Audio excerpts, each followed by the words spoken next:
दोस्तों, क्या आपको कभी क्यूरियोसिटी हुई है कि ये सारा बैंकिंग सिस्टम का शुरुआत कैसे हुआ? आज हम लोग जो मोबाइल पे एक क्लिक करके पेमेंट करते हैं, हमारा इतना पैसा सेव किया हुआ होता है, हम डिपॉजिट्स करते हैं, म्यूचुअल फंड्स यूज करते हैं।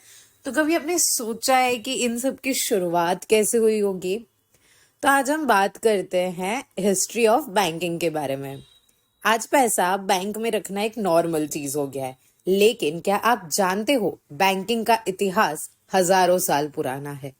चलिए ले चलते हैं आपको एक फाइनेंशियल टाइम ट्रैवल पे। बैंकिंग की शुरुआत हुई थी 4000 BCE के अराउंड। मेसोपोटामिया और बेबीलोन जैसे सिविलाइजेशंस में लोग अपना सोना, गहना या अनाज मंदिरों में रखते थे, सेफ कस्टडी के लिए, जिस तरीके से आज हम बैंक में रखते हैं। ये टेम्पल्स ट्रस्ट के सेंटर होते थे। उस टाइम पर इंटरेस्ट का कॉन्सेप्ट भी था। हाँ, टेम्पल प्रीस्ट लोगों को अनाज या पैसा उधार देते थे और बदले में इंटरेस्ट लेते थे। बैंकिंग जैसे मॉडर्न सिस्टम की नींव रखने वाले थे Italians. 13th to 14th century में फ्लोरेंस, वेनाइस, जेनोआ जैसे सिटीज में बार्दीज और पेरूजीज जैसे बैंकिंग फैमिलीज यूरोप के इकोनॉमी को जोड़ने लगे। और फिर आया मेडिची बैंक 1397 में। इसकी शुरुआत जोवानी दे मेडिची ने करी थी। इस बैंक ने रिनाइसा यूरोप में फाइनेंशियल रिवॉल्यूशन ला दिया था।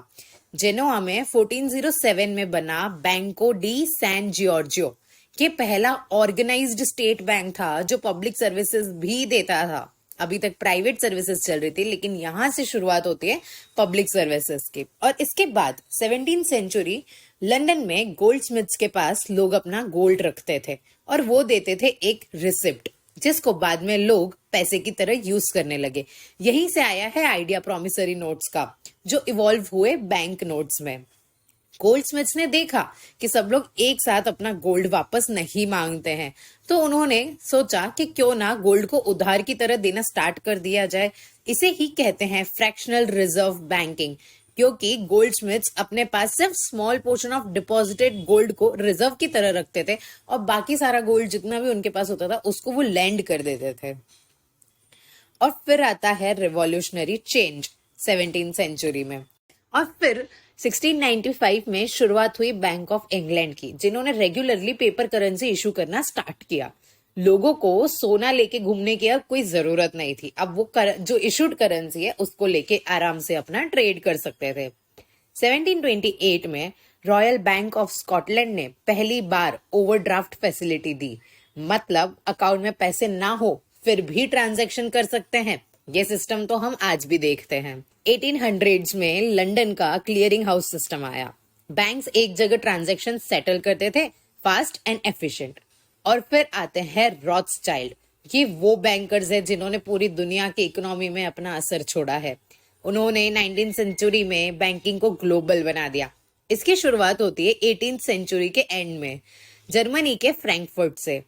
मेयर एम्स्टेल रॉथस्चाइल्ड ने यहाँ से अपना फाइनेंशियल एम्पायर शुरू किया, लेकिन उनका असली एम था इंटरनेशनल नेटवर्क बनाना। और उन्होंने अपने 5 बेटों को अलग अलग कंट्रीज भेजकर एक इंटरनेशनल बैंकिंग नेटवर्क बना दिया।